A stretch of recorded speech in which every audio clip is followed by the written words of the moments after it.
हिंदी साहित्य की अप्रतिम और खूबसूरत कहानियों के चैनल में आपका स्वागत है। आज सुनिए हिंदी की वरिष्ठ और प्रसिद्ध लेखिका रीता शुक्ल जी की लिखी हुई कहानी रामो गतिदेहु सुमति। मेरी जुबानी, मैं हूँ सीमा सिंह।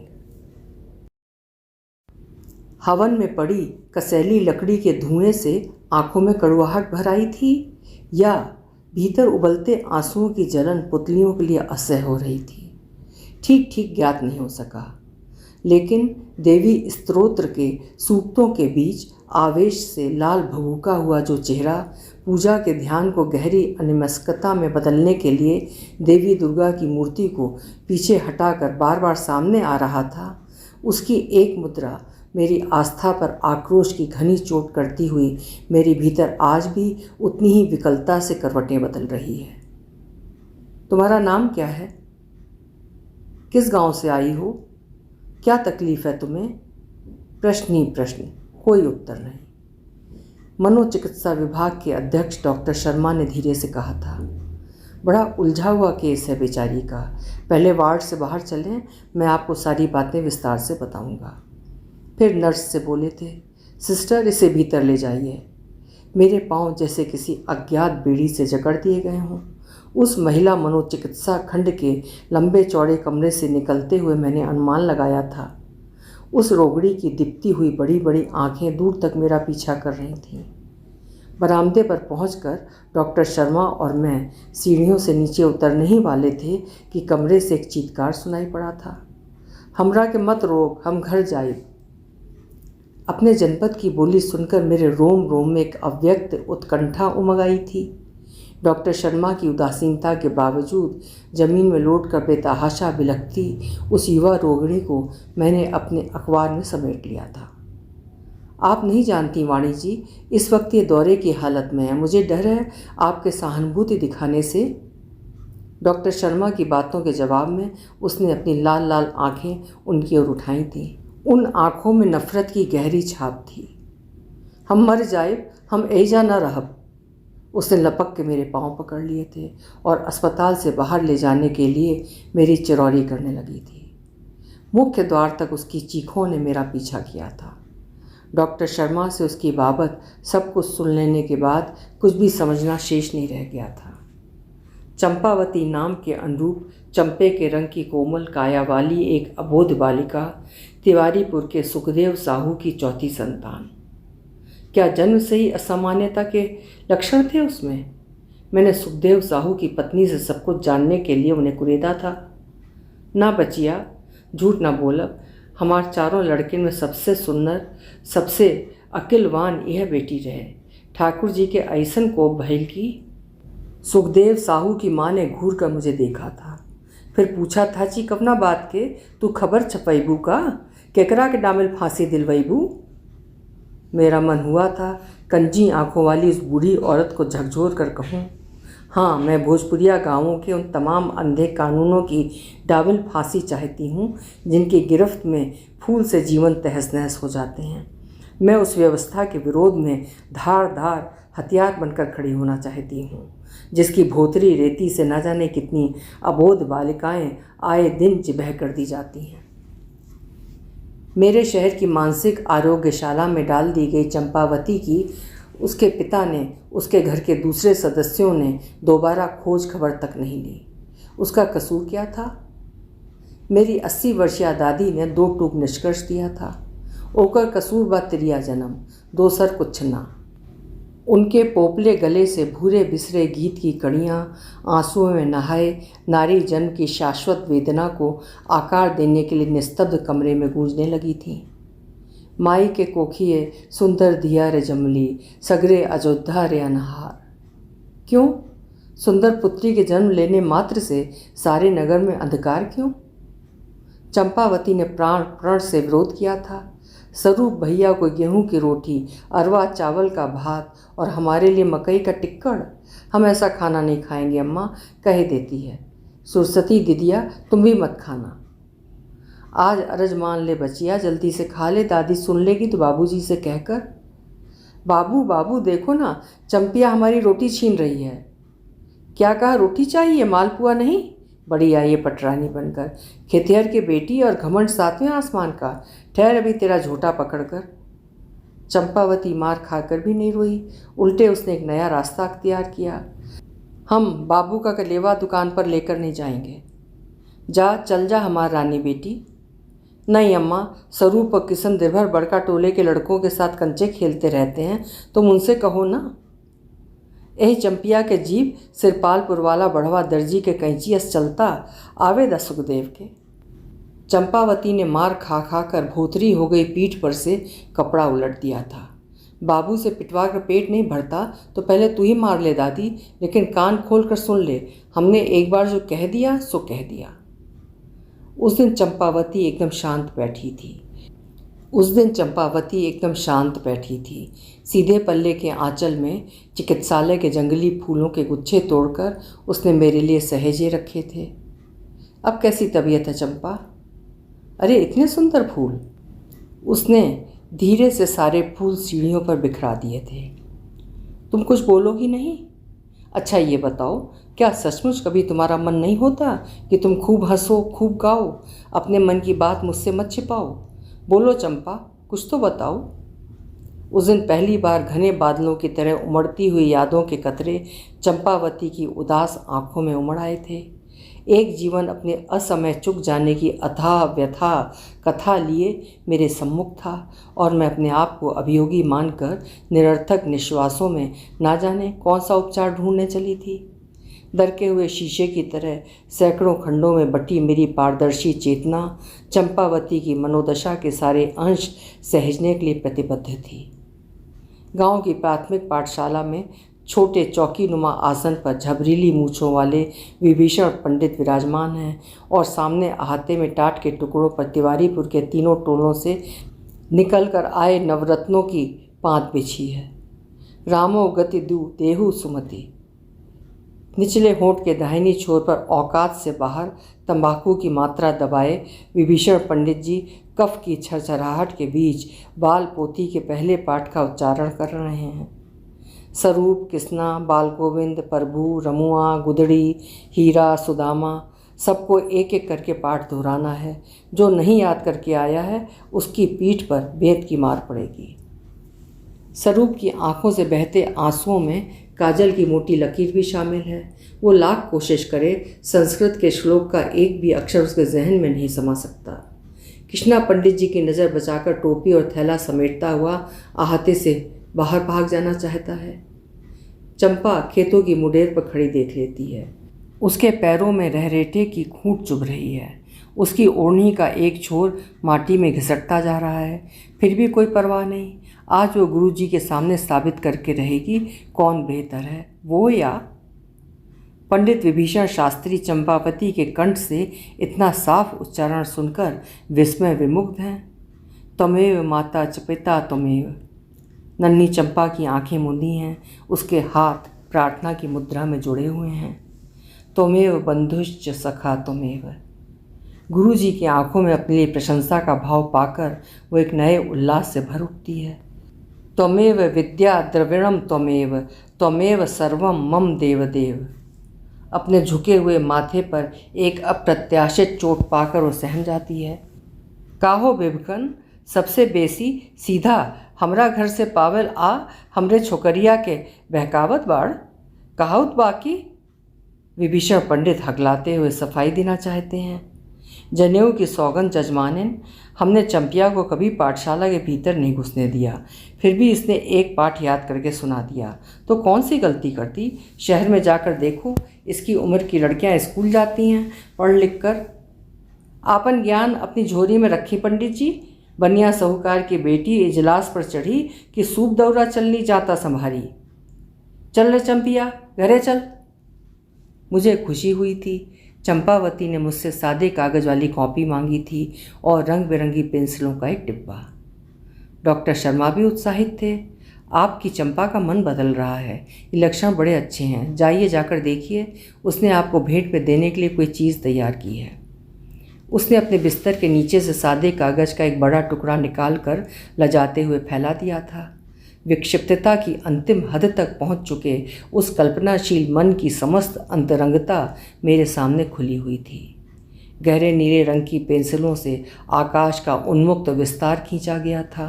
बीचों बीच पंख पसार कर उड़ते हुए लंबी चोंच वाले पक्षियों के अनेक जोड़े, नीचे दूर दूर तक फैली घास, हरियाली और उसकी पृष्ठभूमि में घरौंदा नुमा एक मकान, खिड़की से झांकती एक लड़की की उदास मुखाकृति और सामने तालाब में पीले कमल के फूलों का निखरापन। मैंने उसकी आंखों में झांक कर देखा था। उस चित्र की अधूरी कथा का शेषांश सूखे हुए आंसुओं की लकीर बनकर वहाँ हमेशा के लिए स्थायित्व पा चुका था। दीदी, मुझे मुक्ति दिलवा दो। उफ, एक बंधन से निकल के दूसरा कितना बड़ा बंधन। ऐसा तो मैंने नहीं चाहा था। तुम अपने घर कभी नहीं जाना चाहती चंपा? तुम्हें अपनी अम्मा, अपने बाबूजी या किसी की भी कोई याद नहीं आती? मौन, निरंतर एक मौन। क्या कारण था कि मुझसे इतनी अंतरंगता के बावजूद वो अपने आप को मेरे सामने खोल नहीं पाती थी? उसी कमरे में रहने वाली उसकी एक हम उम्र रोगिणी ने बताया था, आप जो कागज़ और रंग की डिबिया इसे दे गई हैं, अब तो ये दिन भर उसी में उलझी रहती है। और हाँ दीदी जी, इसने छोटे छोटे कागज़ के टुकड़ों पर जाने क्या क्या लिख कर रखा है। फिर चंपावती से बोली, चंपावती लजाती क्यों है? अपने लिखे हुए कागज़ लाकर दिखा ना। डॉक्टर शर्मा ने भी बताया था कि चंपा धीरे धीरे सहजता की ओर बढ़ रही थी। उन्होंने आश्वासन दिया था, यही स्थिति रही तो 6 महीनों में वो बहुत कुछ सामान्य हो सकती है। वार्ड की सेविका ने भी सहमति जताई थी। हाँ, पहले तो ये दिन दिन भर भूखी प्यासी बैठी रहती थी। रात में से एकदम नींद नहीं आती थी। मुंह में आंचल दबाकर रोने लगती थी तो सारा वार्ड इसकी रुलाई सुनकर जाग जाता था। अब वैसी बात नहीं है। भगवान करे बेचारी। आप इसकी कोई लगती हैं क्या दीदी जी? मैंने एक दिन चंपा से यूं ही पूछ लिया था। तुम अपनी अम्मा को देखना चाहती हो चंपा? उसने तुम्हारा हालचाल जानने की गरज से मेरे पास चिट्ठी लिखी है। उस दिन उसके मुंह से बहुत दिनों के बाद कुछ शब्द सुनाई पड़े थे, अम्मा को बुलवा दीजिए। मेरे पोस्टकार्ड के जवाब में सुखदेव साहू स्वयं आ गए थे। चंपावती की अम्मा इस वक्त कैसे आती? स्वरूप की बहू के पांव भारी हैं। हमने सोचा हम ही चलकर। पूरे साल भर बाद चंपावती के घर से कोई उसकी खोज खबर लेने आया है। ये जानने के बाद उसके कमरे की सभी स्त्रियां बाहरी बरामदे पर इकट्ठी हो गई थीं। शिव के गणों से विविध मुखाकृतियाँ बनाकर वे अपनी उत्कंठा जता रही थीं। चंपा चली जाएगी। हाँ, अब वो यहाँ नहीं रहेगी। देखती नहीं, उसका बाप उसे लेने आया है। घबराती क्यों है? तेरे घर से भी कोई ना कोई ज़रूर आएगा। चल हट झूठी, खा तो मेरे सिर की कसम, पकड़ मेरी उंगली। ढेर सारी असहज भाव भंगिमाओं के बीच शांत भाव से खड़ी चंपा के चेहरे पर कहीं कोई उद्विग्नता नहीं थी। क्या उसने अपने पिता को सचमुच नहीं पहचाना था? क्या उसकी मनोभूमि ने अतीत के उस कसैले सत्य से और समझौता नहीं करने का संकल्प ले लिया था? या उसका वो आचरण उसके असहज मन की सबसे परिपक्व सहजता का प्रमाण था? डॉक्टर शर्मा ने आगंतुकों वाले कमरे में चंपा को बुलवा लिया था। इन्हें पहचानती हो ना चंपा? हम तुम्हारे बाबू हैं बचिया। चंपावती की घोर अपरिचय भरी आंखों का भाव समझकर सुखदेव साहू का गला रूंधाया था। कुछ बोलेगी नहीं बचिया? अच्छा ये ले, तेरी अम्मा ने तेरे लिए नई साड़ी और खाने पीने की चीज़ बतौर भेजी हैं। चंपा के चेहरे की खामोशी एक भयावह पथराएपन में तब्दील होती जा रही थी। वो बेहोश होकर गिर पड़ती या उस पर पहले वाला दौरा पड़ जाता, इसके पहले डॉक्टर शर्मा और अस्पताल की सेविका ने उसे संभाल लिया था।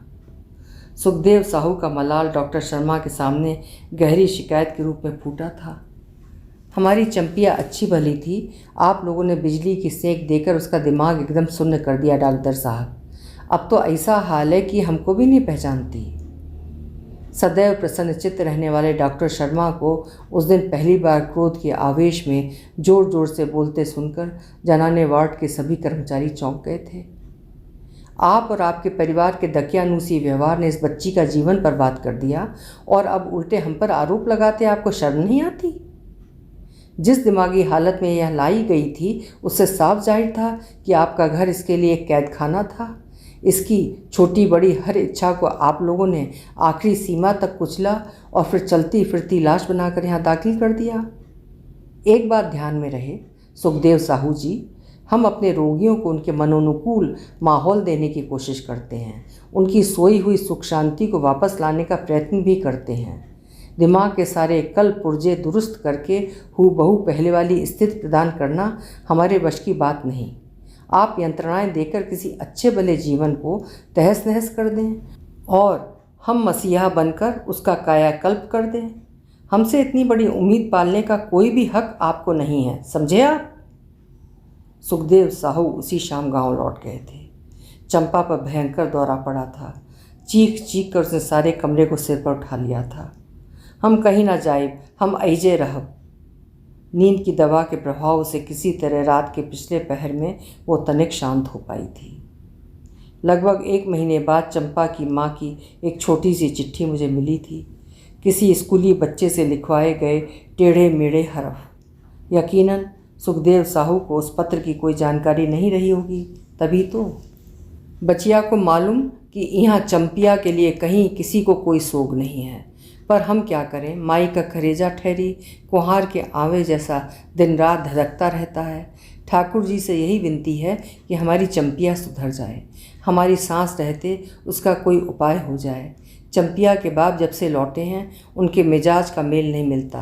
कह रहे थे कि अस्पताल में उसको रखना गोईठा में घी सुखाने के बराबर है। लेकिन बचिया, हमारी आत्मा कहती है कि वो एक न एक दिन जरूर ठीक हो जाएगी। कुम्हार के आवे की तरह सुलगती चंपा की माँ के पत्र का कोई भी जवाब देने की मनस्थिति में मैं नहीं थी। डॉक्टर शर्मा ने अफसोस जाहिर करते हुए बताया था, उस मरीज का दिमाग फिर 2 साल पुरानी स्थिति में लौट गया है। दरअसल बदले हुए माहौल में इतना लंबा वक्त गुजार चुकने के बाद उसकी मानसिकता में एक ठहराव आ गया था।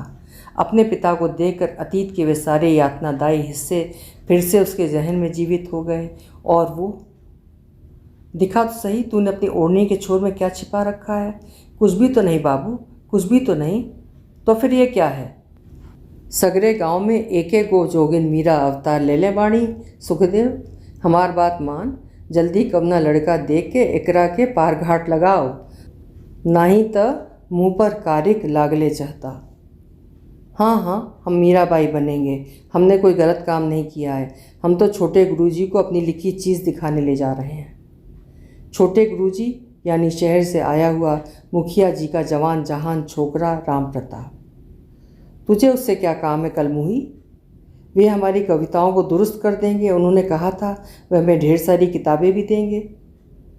नहीं बाबू, तुम्हारे पाँव पकड़ती हूँ, मेरी पुस्तिका मत फाड़ो। उन लोगों ने तुम्हारी पुरानी कविताओं को जला दिया? कोई बात नहीं, मैं कल ही बक्सर जा रहा हूँ, तुम्हारे लिए सुंदर जिल्द वाली एक नई पुस्तिका ला दूँगा। तुम फिर से ढेर सारी नई कविताएं लिख सकोगी। कान खोलकर सुन लो राम प्रताप, चंपावती को तुमने बहकाने की कोशिश की तो इस गांव से तुम्हारा बोरिया बिस्तर हमेशा के लिए बंधवा दिया जाएगा। हमें तुम्हारे बाप की मुखियागिरी का कोई डर नहीं है, समझे? चंपावती की दादी ने उसके लिए सबसे माकूल सजा तजवीज़ की थी। दालान के आगे ई मुँह झौंसी के गोड़ ना उठे पावें। लाज लिहाज बचावे के बाद एकर कवनो इंतजाम कर सुखदेव। चंपावती ने स्वेच्छा से अपने लिए दंड की युक्ति निकाली थी। वो खाएगी नहीं, पानी तक नहीं पिएगी, अपनी कोठरी में बंद होकर अपने प्राण त्याग देगी। कच्चे मोतियाबिंद से भरी दादी की आंखों में हर क्षण तैरता शताब्दियों पुराना शंकालु स्वभाव, बाबू की कूड़े जैसी जबान का दर्द और अम्मा की बेपनाह सिसकियाँ। तू अपना ध्यान पूजा पाठ में लगा बचिया। देवी दुर्गा से विनती कर, वही तुझे सुमति देंगी, तेरी सुगति हो। इससे बढ़कर हमारी और क्या चाह। नवरात्र का वो आखिरी दिन था। 8 दिनों तक भूखी प्यासी चंपावती के प्रबल हट ने सहसा एक नया मोड़ लिया था। नहीं, वो हारेगी नहीं, वो किसी के सामने घुटने नहीं टेकेगी। महिषासुर मर्दिनी की तरह अपने हाथों में खप्पड़ लेकर वो अकेली ही सबसे लड़ेगी। किससे? किन किन लोगों से? दादी से, बाबू से, स्वरूप और किशन से। उसने आंखें फाड़ फाड़ कर अपने चारों ओर देखने की कोशिश की थी। ये क्या, दादी की कंजी आंखों वाली लपलपाती शंका शत सहस्र रूपों में विभक्त होती जा रही है। सुखदेव साहू की पुरुष वृत्ति का फैलाव सारे गांव की चेतना को ग्रसित करता जा रहा है। चंपावती अकेली है और सारा गांव उसके सामने विरोध की मुद्रा में खड़ा है।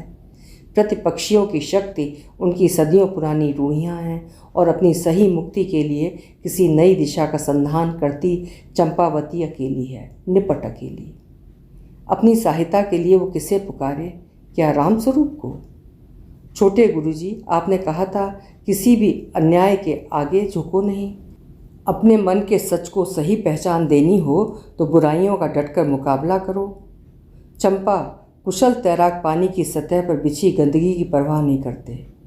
उनकी बाहों में इतना दमखम होता है कि काई अपने आप फट जाती है, सिवार के रेशे बिखर जाते हैं। इन जकड़े हुए गंवई कानूनों की क्या बिसात कि ये तुम्हारे आगे आएं?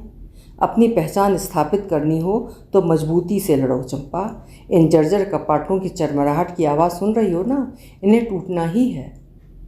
हाँ, चंपावती ने यातनाओं की अंधेरी कोठरी से मुक्ति की प्रण चेष्टा की थी। छोटे गुरुजी, आपकी शरण हूँ, हमें अपने साथ शहर ले चलिए ना। आपके हाथ जोड़ती हूँ, जन्म भर आपकी दासी बनकर। चंपावती को रास्ता दिखाने वाले पुरुष ने कैसी कायरता का परिचय दिया था। ये नहीं हो सकता चंपा, कभी नहीं। तुम तो जानती हो मेरे बाबूजी की सारी आशाएं मुझे लेकर ही। मैं तुम्हें चाहता हूँ, बेहद चाहता हूँ, लेकिन मैं ऐसा नहीं कर सकता। चंपा, मुझे माफ़ कर दो। लेकिन छोटे गुरुजी, आप नहीं जानते, दादी और बाबू हमारी ज़िंदगी बर्बाद करने पर तुले बैठे हैं। बड़का राजपुर का एक लड़का भी तलाश कर लिया गया है। गुड़ के आढ़तिये हैं वे लोग। लड़का विद्या के नाम पर काला अक्षर भैंस बराबर है। क्या आप बर्दाश्त करेंगे छोटे गुरुजी कि आपकी चंपावती के ब्याह का नहीं, जीते जी उसके मरने का साथ सजाया जाए? चुप क्यों हैं? कुछ तो बोलिए, मुझे रास्ता बताइए ना छोटे गुरुजी। माँ भवानी ही तुम्हें राह दिखा सकती हैं चंपा। अब स्थिति मेरे वश से बाहर की हो गई है। माँ भवानी ने उसे निर्देश दिया था या उसके भीतर अपने घर के आदिम संस्कारों के विरुद्ध मुष्टिबद्ध होने की शक्ति स्वतः स्फूर्त हुई थी। अम्मा, बड़का राजपुर वालों को खबर करवा दो, ये ब्याह नहीं होगा। बचिया, तू अपने होश में तो है ना? बरिच्छा हो चुकी है, तिलक की रस्म परसों है और बारात आज के 9वें दिन। धीरज धर बेटी, तिरिया के कपाल में सारे लेख विधाता पहले लिख देता है। जिंदगी भर उसी हिसाब से चलो, इसमें कहीं किसी कतर ब्योत की गुंजाइश ही नहीं। बड़का राजपुर के आढ़तिये शिव प्रसाद को एक गुमनाम चिट्ठी मिली थी। ये ब्याह आपके लिए दुर्भाग्य का सूचक होगा। बेटा और बहू दोनों आजीवन दुखी रहेंगे। क्या आप पसंद करेंगे कि आपकी बहू अपना मन नैहर के किसी गाछ वृक्ष को सौंप कर केवल देह से इस गांव में आए? वक्त रहते फैसला कर लें तो दो दो जिंदगियां बच सकती हैं। शिव प्रसाद जी की जोरदार डपट खाकर सिटपिटाए हुए सुखदेव साहू अपने गांव लौट आए थे। उस गुमनाम चिट्ठी की सुडौल इबारत को पहचानने में उन्हें तनिक भी देर नहीं लगी थी। काठ की ओखली में पड़े वजनी मूसल से उन्होंने निशाना साध कर चोट की थी। खून से तरबतर चंपावती की बिखरी हुई देह को अपनी कमज़ोर बाहों में समेटती उसकी अम्मा का बिलखना सुनकर सारा गांव सुखदेव साहू के दालान में इकट्ठा हो गया था। ऐसा कसाई बाप किसी ने नहीं देखा। मार कर क्या उसकी जान ले लोगे साहू? तुम जेहल जाओगे सो अलग, सारा गांव अदालत और गवाही के चक्कर में तबाह हो जाएगा। देखता हूँ कौन माई का लाल पुलिस को खबर करने जाता है। हमारी जाई है, हम उसे मारें चाहे रखें, किसी को इससे क्या। गांव का बूढ़ा कंपाउंडर रात के झुटपुटे में मरहम पट्टी कर गया था। घाव गहरा है चंपिया की अम्मा, सावधानी की ज़रूरत है। जरा सा जोड़ पड़ते ही जख्म खुल जाने का डर होगा। माथे के उस घाव को भरने में पूरे 2 महीने लगे थे, लेकिन उन 2 महीनों में शरीर की अस्वस्थता ने चंपावती को जिस असाध्य मनोरोग की दहलीज पर खड़ा कर दिया था, उसे परखने की ज़रूरत शायद किसी को भी नहीं थी। ले ये गर्म दूध पी ले बचिया। चंपावती की करुणा भरी हंसी की भयावहता का मर्म क्या उसकी माँ समझ पाती थी? बचपन में एक बार गन्ने के रस से भरी कटोरी मुंह से लगा ली थी। तुम लोगों ने कितनी जली कटी सुनाई थी। आज ये दुलार किस लिए अम्मा? चंपिया, आज दुर्गा भवानी के विसर्जन होके के बाद चल आरती ले ले। चंपावती की अविश्वास भरी आंखों में क्षोभ दहक उठा था। हाँ, मेरे जीवन के विसर्जन में जिसे सच्चा सुख मिला है वो यही है, यही है। उसने दूध से भरा कटोरा दादी के मुंह पर उलट दिया था। अपने पुरातन पंथी सोच के पैमाने में चंपा की उमकती हुई आकांक्षाओं को जकड़ कर रख देने वाली दादी की हतप्रभता अपने बचाव के लिए कोई नया निदान ढूंढ सके, इससे पहले एक अघटनीय घटना घटी थी। चंपावती के दुर्बल शरीर में न जाने किस बलातिरेक का विद्युत गति से संचार होने लगा था। अंगारों की तरह दहकती आंखों से उसने अपने चारों तरफ की एक एक चीज़ को घूर कर देखा था। चारपाई पर बिछी अधमहली चादर, फटे कोनों वाला चिपटा सा तकिया, ताक पर रखी गौरी गणेश की मूर्तियाँ। अम्मा ने नसीहत दी थी, भगवान का ध्यान करो बचिया, तुम्हारा मन वे ही शांत करेंगे। चौखट पर खड़ी दादी उसकी दशा देखकर गुहार करने लगी थी। अरे केहू बा, दौड़ लोग, चंपिया होश हवास में नईखे या बबुआ।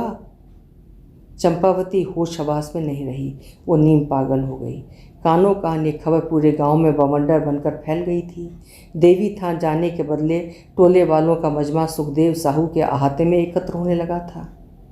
दादी की धारणा थी कि चंपिया के माथे पर देवी सवार हो गई है। चिरकुट ओझा को बुलवाकर जबरदस्त ओझाई करवानी होगी, तभी ठीक होगी। डॉक्टर शर्मा ने बताया था, पहली बार जब इस लड़की को भर्ती कराने के लिए लाया गया था तब ये बार बार उठकर बाहरी दरवाजे की ओर भागती थी। अपनी अम्मा को पुकार कर रोने लगती थी, हम पगली नहीं हैं, हमें कुछ नहीं हुआ है, हमें यहाँ से घर जाने दीजिए। चिकित्सकों और परिचारिकाओं ने उसे बहलाने की कोशिश की थी, लेकिन तुमसे किसने कहा कि ये पागल खाना है और यहाँ तुम्हें? हाँ हाँ, हमें सब पता है। स्वरूप और किशन खूब हंस रहे थे, वो ताली पीट रहे थे, चंपिया पगली हो गई है, इसको बिजली की टोपी पहनाएंगे, इसे बर्फ़ पर लिटाएंगे। बार बार आश्वासन दिए जाने के बावजूद उस अपरिचित परिवेश में चंपा को अपनी सुरक्षा का कतई भरोसा नहीं था। उन्हीं दिनों सारी दुनिया के प्रति अविश्वास और आशंका से सतत उद्वेलित उसकी मानसिकता ने जब अपनी नियति के विरुद्ध जिहाद छेड़ा था, तभी घने कोहरे को भेदती एक नई किरण उसके सामने सहसा आ खड़ी हुई थी। मेरा नाम रामस्वरूप है। मैं भोजपुर जिले के सुखदेव साहू की बेटी कुमारी चंपावती से एक बार मिलना चाहता हूँ, लेकिन मिलने वालों की सूची में आपका नाम तो। मैं आपसे प्रार्थना करता हूँ, एक बार, बस एक बार मुझे उससे मिल लेने दीजिए। माफ़ कीजिए, अस्पताल के असूलों के खिलाफ मैं किस तरह? लंबी यात्रा से थके मांदे उसके चेहरे पर हताशा की गहरी चिंताएं खिंच गई थीं। ठीक है, कम से कम मेरी ये चिट्ठी तो उस तक पहुंचा दें, और जवाब के लिए मेरे पते का ये लिफाफा भी। डॉक्टर शर्मा के हाथों से वो पत्र लेकर उसने उसका एक एक हरफ गौर से पढ़ा था। चंपा, मैं अपने आप को सबसे बड़ा अपराधी मान रहा हूँ। सच, यदि उस दिन मैंने तुम्हारा प्रस्ताव मानने का साहस जुटा लिया होता तो इतना बड़ा अनर्थ नहीं घटित होता। उस सड़ी हुई परंपरा का एक हिस्सा बन चुकने के बाद अंततः मेरे लिए प्रायश्चित की कोई दूसरी दिशा दिखाई नहीं देती। तुम्हारी कोमल भावनाओं की सौगंध। चंपा, मैं तुम्हारे लौटने का इंतज़ार करूँगा। तुम्हारी खोई हुई सहजता तुम्हें फिर वापस मिल जाएगी। उस दिन की विकल प्रतीक्षा में, तुम्हारा ही। मैंने डॉक्टर शर्मा से चंपा पर रामस्वरूप के उस पत्र की प्रतिक्रिया जाननी चाहिए थी। महिला प्रकोष्ठ की मुख्य परिचारिका ने वो चिट्ठी उसे सौंपते हुए पूछा था, तुम रामस्वरूप नाम के आदमी को जानती हो? आकाश का अथाह सूनापन उसकी असहज रूप से स्थिर पुतलियों में उतर आया था। वो तुमसे मिलने के लिए आया था, उसने ये चिट्ठी तुम्हें दी है। चंपावती ने उस चिट्ठी को देखा तक नहीं। वो अपने भीतर की नीम खामोशी से उलझी हुई धीरे धीरे अपने कमरे में लौट गई थी। आज जब चंपावती के नहीं होने की खबर डॉक्टर शर्मा ने मुझे दी, तब मेरी चेतना सहजता से असहजता की अकाट्य दूरी को एक पल में तय करके सहसा निशेष हो जाने वाली उस भोली भाली बालिका की करुणा भरी आँखों का अभियोग झेलने में असमर्थ हो रही थी। 2 महीने पहले मैं उसे देखकर लौटी थी, फिर अचानक ये हादसा किस तरह हुआ? सुखदेव साहू के गांव से आने के बाद मैंने चंपा में एक परिवर्तन का अनुमान लगाया था। मेरे दिए हुए कागज़ और रंगीन पेंसिलें अछूती पड़ी रहती थीं। करीब करीब ठीक हो चली उसकी समवयस्का रोगिणी सोनाबाई ने बताया था, ये रात रात भर सोती नहीं, ना जाने क्या बड़बड़ाती रहती है, पूछने पर कुछ बताती भी नहीं, पहले से ज़्यादा गुमसुम हो गई है। चंपा ने प्रतिकार का कैसा असहज उपचार ढूंढा था। 2 वर्ष पहले अपनी बंद कोठरी में अन्न जल ग्रहण किए बिना प्राण त्याग करने वाली हठ धर्मिता एक बार फिर उसकी असहज मनस्थिति का सहज क्रम बन बैठी थी। उसके दुर्बल होते जाने पर सबको स्वाभाविक चिंता हुई थी। अस्पताल की ओर से सुखदेव साहू को सूचना भिजवाई गई थी, लेकिन वहाँ से कोई नहीं आया। आखिरी दिन वो आपके दिए हुए कागज़ और पेंसिलों के साथ बड़ी देर तक खेल करती रही थी। उसके तकिए के नीचे से पुस्तिका मिली है दीदी जी। चंपावती की असहनीय मानसिक यंत्रणा का प्रमाण मेरे हाथों में है। विभिन्न मनोरोगियों की अलग अलग मनोदशाओं का आकलन करके मनोचिकित्सा की व्यापकता पर अपना आलेख पूरा करूं, इसके पहले चंपा की इबारतों का मर्म समझना मेरे लिए महत्वपूर्ण हो गया है। मोती से सुडौल अक्षरों की कसीदाकारी करने वाली उसकी उंगलियों में भी विकृति आ गई थी क्या? या उसका शब्द ज्ञान अंतिम क्षणों में पूरी तरह निशेष हो गया था? रंग बिरंगी लकीरों के बीच छिपा कर ये कौन सा संदेश उसने मुझ तक पहुँचाने की कोशिश की थी? सोनाबाई ने उसके मौन की भाषा को पहचान लिया था। उसकी आखिरी बार मुंद रही आंखों में मेरे लिए विकलता थी। शायद वो मुझसे कुछ कहना चाहती थी। मुझे लगा चिर सामान्यता के उस छोर को छूकर एक बार फिर से उसकी दूध सी उजली हंसी को नया जीवन मिल गया है। हल्के पीले रंग की जो पुस्तिका मैंने उसे दी थी, उसके सारे पृष्ठ रंग बिरंगी बेशुमार धारियों से अटे पड़े थे। ये क्या? पुस्तिका का अंतिम पृष्ठ जैसे उसके जीवन की संपूर्ण यातना कथा का निचोड़ बना मेरे सामने खुल गया था। रामो गति देहु सुमति। दुर्गा शतनाम की तरह उसने समूचे पन्ने पर इसी एक वाक्य की अनेक बार आवृत्तियाँ की थीं। नहीं, कोरा वाक्य नहीं, ये चंपा के विकृत जीवन का सबसे सार्थक सत्य था। राम में गति पाने से पहले कौन जाने उसने किस किस के लिए सुमति की प्रार्थना की होगी? क्या अपने लिए भी? हरगिज़ नहीं। अभी आप सुन रहे थे एक मार्मिक कहानी रामो गति देहु सुमति, जिसे लिखा था रीता शुक्ल जी ने। आशा है कहानी आपको पसंद आई होगी। कल फिर मिलेंगे। आपका समय शुभ हो।